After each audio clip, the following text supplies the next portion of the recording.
Welcome to the 6th episode of Life After Delft, powered by FooDo. Today we have with us Madhura, who graduated from TU Delft in construction management and engineering in 2020. Glad to have you with us. Would you like to introduce yourself briefly? Yeah, sure, thank you. So I'm Madhura Surve. I did my master's in construction management and engineering in 2018, originally from Mumbai. Been in Delft since 6 years now, so already a long time. After my master's, I started working at Fenord into offshore wind projects, some of the Dutch projects, and also offshore related projects. Quite recently, I changed my jobs, and now I'm working as a project management officer in APM terminals.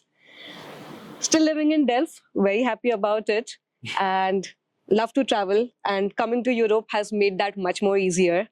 Love to cook sometimes, more than cooking. I love to eat different things. So I would say that. Talking about what I do in my free time, I love to play table tennis, and that is what I've been doing in X. Good place to go there. No, I think they also have like the table tennis group, the WhatsApp group. Oh, I'm quite not aware of that, sadly. But I do play sometimes with my friends, and quite recently got fond of a different sport that I was been introduced here in Netherlands called paddle. So just trying to learn that as well. Okay, nice. So jumping into the questions part. So the first question I have for you is a bit of a loaded question. Is that you are a Dutch citizen right now. So did you decide to become a Dutch citizen like before coming for a master's over here? Like, did that have a factor? Like, was that factored in your decision to do a master's in Netherlands? To be honest with you, I had no intentions, and neither at that time I knew about what the process is, how do I apply, whether do I have this opportunity to do so. For me, I just chose this master's because I was more interested in the course and moreover the rankings of the university. So it was quite clear for me that, okay, this course is really good, and I knew Netherlands is a good country to be in. But back then, no intentions to be a Dutch citizen. And how did your mind change? Like let's say from your master's to like you've been here 6 years, how did that slowly develop? Well, so after living here for almost 6 years, as I already mentioned, I saw, okay, the Dutch culture, it's good enough. And I feel, like I already mentioned, I really love to travel. So when I looked into that opportunities and that possibilities, that what Dutch citizenship and having a Dutch passport could offer me, that was my main motivating factor, I would say. Okay. Was the naturalization process, like the Inburgering, as we call it in Dutch, was that straightforward? What sort of like expenses and requirements that were there you had to encounter, and like the pros and cons of being a Dutch citizen? A lot of questions. Yeah. Okay, I'll go for it one by one. Yeah. So yes, the naturalization process was very straightforward. Okay. And everything is well defined. So it is not in a haphazard manner. You have to follow the certain steps that has already been mentioned very well on their website. So to begin with, let's talk about step one. I'm just going step by step through it. Please, yeah. So step one, you need to start to study Dutch, of course. And when I think the people who came before 2020, they have to give exams until level A2 of Dutch. But those who have come after 2020, I believe they have to give and study until B1. Yeah. As the rule it is right now, as much as I know of it. Yeah, even I checked that because I came in 2021. Yeah. Okay. Right now, that's a bit confusing for me also. That they said from 2021. So I came in 2021. Okay, so I think it's including. So yeah, we need like B1 for people who came after that. Okay, thanks for letting me know about that. Yeah, so then step one is that, okay, you need to attend certain level of Dutch. And that maybe if you're studying in TU Delft, you can already take some courses here when you're doing your master's. Or there are some online websites, or there are some courses which maybe your company could also offer you. So this is, I would say, step one. Step two would be start giving the exams as soon as you know you are finishing your 5 years of living in the Netherlands. So there are in total 5 exams that you have to give, which is reading, listening, writing, speaking, and KNM. So I would say, as a suggestion, it's better if you start with reading and listening, because even if you feel a little not so confident about knowing Dutch, or you haven't learned so much, the reading and listening exams are quite easier, and that would boost your confidence ultimately. Okay. So And these are like separate modules, so you can pass them yes, separately. that is correct. And then once you're done with your reading and listening, go ahead with giving the speaking and writing. And lastly, maybe you could keep the KNM. And for KNM, it's a bit tricky one because What is KNM? So KNM starts for Kennis Matskappe van Nederlandse. That is a very long full form Yeah. of it. So in English, if I translate, you need to know about the Dutch society. Okay. And of course, I mean, you have lived here for now 5 years, so some things are very basic, that, okay, how the Dutch people think, like what festivals they have, what are their public holidays, about the insurances. So it's basic knowledge of the Dutch society, which I believe you become aware of if you have lived here for a long time. Yeah. So, but of course, you definitely need studying. It's not that you don't need to study for that, you need to study for that as well. So yeah, once this step is done, after giving all these 5 exams, then you need to wait until you get your Inburgering's diploma. So once you have received the Inburgering's diploma, the step 3 would be then to apply for the naturalization. Okay. And then once you have started with your naturalization process, so that is something you do by just calling the commenter, taking the appointment, and just visiting there, filling in the form. That's when they say, okay, it might take up to 1 year long. But to my knowledge, as many people I know, even personally, it takes around 6 months. But 6 months to get the decision whether you would get the naturalization or not. Once you receive that naturalization letter, that you get it from the king, by the way. So once you receive that, it feels good. Okay, the king has signed it apparently. So once you have received that, after that you need to call the I'm sorry. So once you have received that letter, the step 4 would be just waiting time until you get the invitation to attend the naturalization ceremony. Right. So this naturalization ceremony is in the municipality or commenter where you live in. So for me, it was in Delft because I still live in Delft. And that would be the step 4 then, the going to the naturalization ceremony. The moment you go to the naturalization ceremony, post that you can apply for a Dutch passport. And once you apply for Dutch passport, it comes in exactly 6 days. Okay. And then you have the Dutch passport, and if you plan to apply for European ID card along with the passport, you can go ahead with that as well. And then here it ends. So that's when you have your Dutch passport along with the nationality in 6 months timeline. Yeah. Now talking about the cost, I would say each exam costs 50 euros. Okay. So now it's 5 exams in total, so 250 euros for the exams. When you apply for the naturalization process, the process itself costs around 1,015 euros. Okay. So yeah, it becomes already 1,300 euros, 1,250 euros, to put it that way. And now when you apply for the passport, that will cost you more, 150 euros. Okay. So all in all, if you consider, it will be somewhere around 1,400 to 1,500 euros for this whole process. Yeah, it's like a significant chunk of money you need to factor in. That's while correct. you need to, like, when you're deciding to apply. Yes, that is correct. But I would still say the process is very smooth and very easy. So there's no hassle as such. Okay. With respect to all the documents also that you provide, there's no hassle as such. But yes, there is one additional thing that I would like to mention, which I wasn't aware of while I was applying, but I would like to share with you all. The thing is, when you come to the Netherlands, you get your birth certificate apostilled. Yeah, so that birth certificate which is apostilled from India, you need to get it legalized in the community you live in. Okay. Because they have only that source of truth that, okay, your country of birth is, for me, India.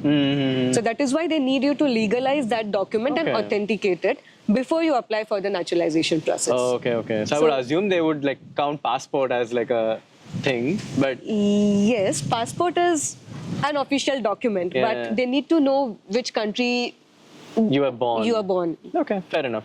So that is some step that maybe, at least for me, I missed that out, or I didn't know about that. But it's very quick and it doesn't require a lot of time. Just 5 minutes thing that you take the appointment and get it legalized. So it was okay. And the last question of the pros and cons. What do you think? So for me, like I mentioned, I really love to travel. And that was my main motivator to apply for Dutch Citizen. Okay. So it's a pro for me. And also now I don't have to be worried about, okay, what if my job goes? because I can still live here. You have the social safety of being a Dutch citizen. Exactly. Yeah. So that is something important. Now, in my mind, I am very much free in that case, that I don't need to rely on the work permit. I don't need to rely, what if tomorrow I want to leave my job, can I still live here? Because I can now definitely continue living here. So these are the main pros. But other things remains the same, I would say, as you have for PR or as you have for your work permit. Right. So the rest of the things are still exactly the same. Okay. So you don't need to worry about that. The only con I see is I'm no longer an Indian citizen. So yeah, it feels bad that way. Because you can't vote, and I don't know if there's any other No other thing, no. because you can get an overseas citizen of India card. Yes, but then- the moment you have to write the nationality, now I have to write Dutch. I'm no longer Indian. So that is the only con. But Okay. that was a self-decision made by me, so no regrets. Okay. Since moving to Netherlands, I've really missed Kharka Khana. But thanks to our friends Akshay and Yash for bringing authentic, homemade Indian meals right here in Netherlands at affordable prices. Big thanks to FooDo for sponsoring this entire series. Do check their video out. Hello there. I'm your meal from FooDo. A little piece of homemade goodness just for you.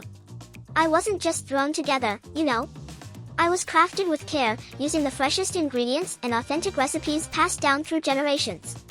Picture this, tender chicken simmering in a rich masala sauce, fragrant basmati rice steaming beside it, and a side of fresh roti being toasted on the pan.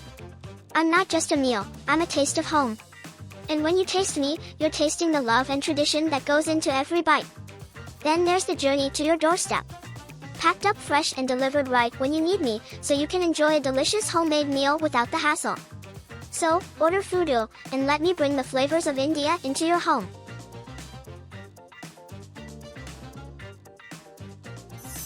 So switching topics a little bit, let's go into the job market and things like that. Like every master student, you had to go through the job hunt.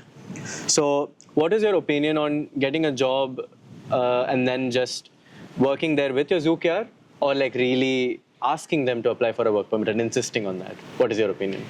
So, in my opinion, it's always good to apply for the work permit. And as long as the company is registered with the Chamber of Commerce in the Netherlands, they are allowed to sponsor your work permit. So, I would say Zoekjaar keep as a safety net, because you can apply for a Zoekjaar even until 3 years of your graduation. So, just suppose if some bad thing happens and you do not have your job anymore after 1 year, or the company says that we can't extend your contract, or the reason could be anything. So that's when the Zoekjaar could be still helpful, wherein you can apply your Zoekjaar and still continue to live in the Netherlands without having to worry about the other things. So how long is it valid? How long can I keep that 1 year? So as the name suggests, Zoekjaar, in Dutch it translates to search year, and that is a period of just 1 year. Yeah, how long is it valid? So it is valid until 3 years from the date of your graduation. So for example, if I graduated in 2020, it was valid until 2023. Okay, yeah. Okay. And currently, because I am a recent graduate and I have a lot of my friends who are looking for a job, currently I hear that a lot of candidates are getting rejected based on not knowing Dutch, or because they found a European or a Dutch citizen who qualifies all the requirements. Because it's cheaper for the company, they don't have to sponsor a visa, they are hiring those candidates. What is your experience, since you said that you recently also switched your job? Experience from both sides as a candidate, as well as a part of the company. How do you see the junior employees being hired? Well, see, I would suggest you, when you are doing your masters, at least try to learn Dutch, because the employers also love to see that, okay, this is a candidate who is at least willing to learn Dutch.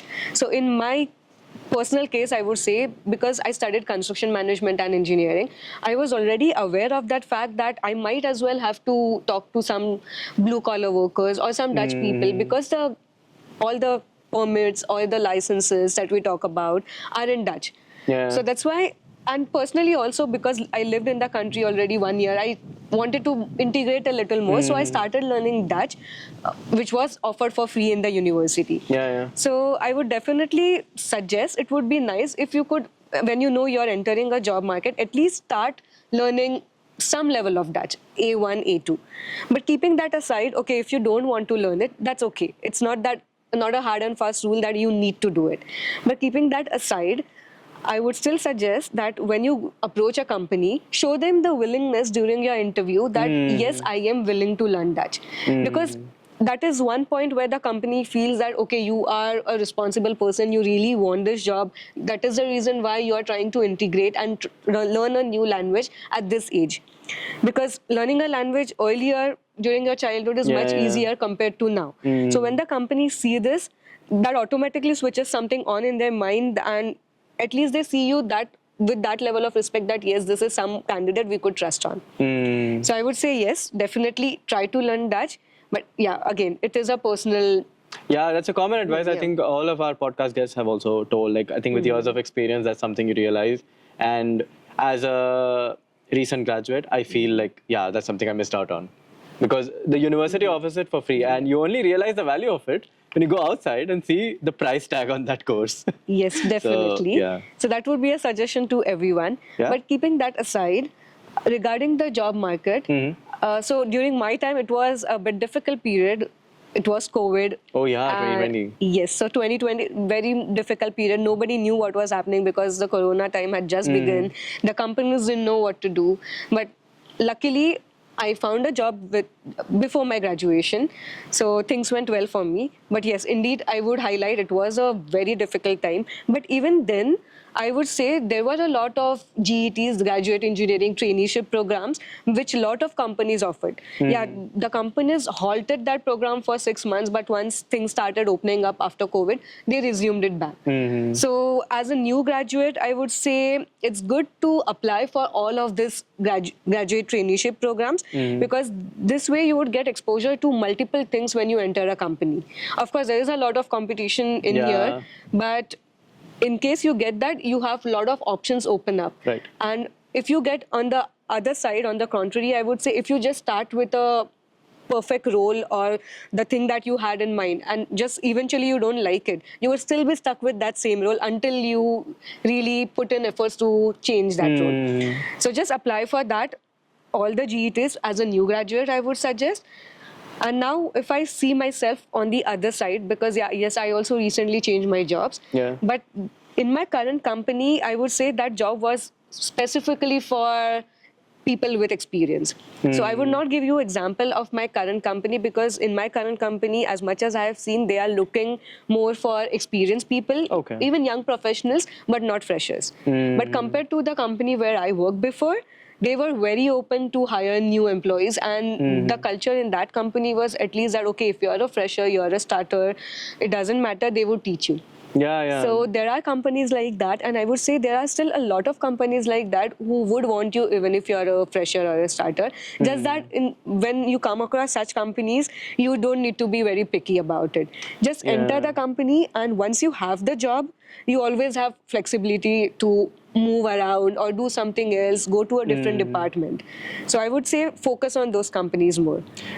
So like when you were applying, maybe building upon this thing, how long was that process for you? Did you apply even during your graduation? Like during your masters, did you have the time to even think about this? Because I think that's what I hear commonly. Yes, so at least for me, I love to plan how things will go on for me. So yes, I knew that, okay, I might be able to complete my graduation until August, and I think with respect to that timeline, I already started applying from April. That's much before like your graduation time. At least I would suggest at least 3 to 4 months start applying, because that's when you have the leverage of at least getting the responses from the company. Because in the Netherlands, July and August being the holiday period, people are on vacations and they don't tend to reply so soon. So eventually you have to wait until it's September or October. So yes, to all of them, start applying once you know, okay, you are going to graduate in 3 months, 2 months time frame. So April to July is like that sweet spot. Yes, I would say in a way, so. like right before the vacation, people go on vacation. That's really nice. So I would definitely recommend that. So moving on to the next question. We know that students who completed masters in TU Delft often don't qualify for 30% ruling as per the word of the law. But still there are some companies where you can get it. We know that you went through the application process and you actually managed to get the 30% ruling. So how did it work out for you? Can you walk us through the process and the struggles, I guess? All right, so maybe let's just begin with talking about what 30% ruling Oh, is. yeah. So imagine I'm earning 100 euros. So from that 100 euros, the 30% ruling says that your 30% of that 100 euros, which is 30 euros, would be exempted from taxes, which means I have to pay taxes only on the 70 euros. Yeah. Now that I pay taxes only on this 70 euros and not 100 euros, I end up saving certain amount in the whole net amount that I receive monthly. Yeah, So of course. that is like your savings only, you can say, because eventually your tax, what you were supposed to pay, has reduced to a certain amount. So consider it that way. So yes, that is 30% ruling, to explain it very briefly. Now, yes, talking about the application process. So 30% ruling is majorly for expats. And a lot of companies already know about that. But it is on you how you convince the company, especially your HR, to apply for the 30% ruling. And now there is a huge documentation, or you can say a lot of form filling that you have to do. And it is a rule that only companies can do it.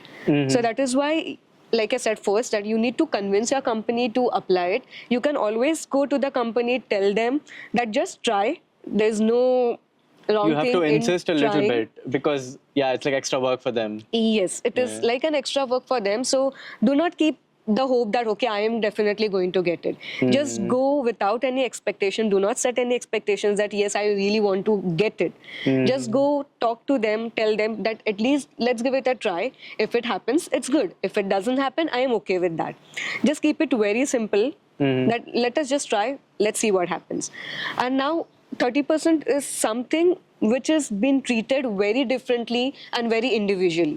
So say, for example, the set of documents that I have provided and the set of documents that you would provide, the way they look at your application is going to be different. Also, another thing, if both of us are in the same company, the same HR applies for us, the same documents we provide, but still, it could be the case that I get accepted, you get rejected. So that's why just provide with the limited set of documents, and if the Belastingdienst, the tax authority, if they need some more documents, they will always ask for you. Okay. So that's when you need to provide the additional documents, because there is a lot of this is a mistake that some of my peers have done, some of my friends have done, that they have provided a lot more documents that were asked than that were asked, and the reason being they got rejected. Okay. So that is one big suggestion. The second suggestion is, so if you want to apply for 30% ruling, and if you are already aware of that, so make sure you do not apply for taxes or register any taxes while you're studying. So as per the Dutch tax authority rules, you are allowed to apply for, you need to file your taxes once you start working and full-time working. It's not when you work part-time. So the student jobs and like the TA jobs or any part-time does not count. Yes, that is correct. Because usually we think that, okay, if we have some TA or we are doing some part-time, we need to directly go and file the taxes. No, that is not the rule. So in that case, for example, if I was studying here from 2018 to 2020, and I got my job also in 2020. But for that many years, I was supposed to be filing in 2021. Supposed to be, as in, it's not a compulsion that I only had to file in 2021. I could have done that in 2018, 2019 as well. But if I had done that, then I had already entered into the Belastingdienst system. That is a record that you were here in the country. Exactly. So for me, it didn't work that way because I didn't file it before. And that's how then my application was treated as a whole new application with the tax authority. So I would just suggest everyone that, yes, until it is not asked or until you don't receive a letter from the Belastingdienst to file your taxes, don't go and simply file it. Okay, I think that's a very big advice, because I had filed my taxes as a student thinking that, oh, I'm earning. So just take a step behind, wait until you are asked for things. Right. And I think that is the plus point if you ever receive 30% ruling. Yeah. And also, that is another thing I would like to mention, that just because somebody else has got it, do not consider in mind that, yes, I will also get it. Because this is a focus point that every application has been treated individually. So some companies are very open to apply for it because they have the experience to do it, while some companies need a little bit of more convincing.